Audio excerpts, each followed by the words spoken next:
This is the Lone Crater YouTube. We hope this video helps. You start by protecting yourself and stabilizing the door. Put on gloves and safety glasses.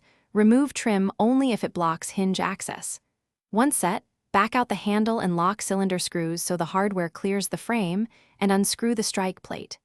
Next, place a support block under the door and mark each hinge leaf position with a pencil.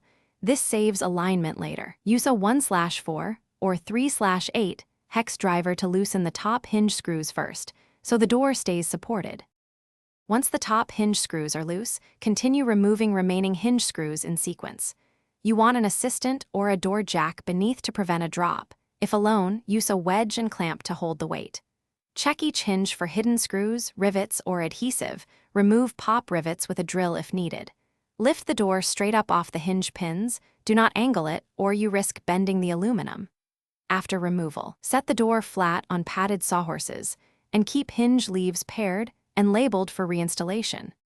To finish, place the aluminum door on padded supports and remove any remaining hardware like thresholds or concealed screws, then inspect the frame and threshold for damage.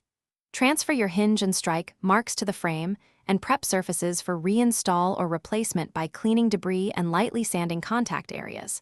When reattaching, lubricate hinge pins and torque screws to manufacturer spec. If the door sticks or won't align, the key troubleshooting tip: check for a bowed frame or warped door. Shim the hinge.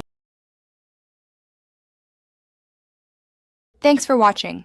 Consider subscribing if we helped you.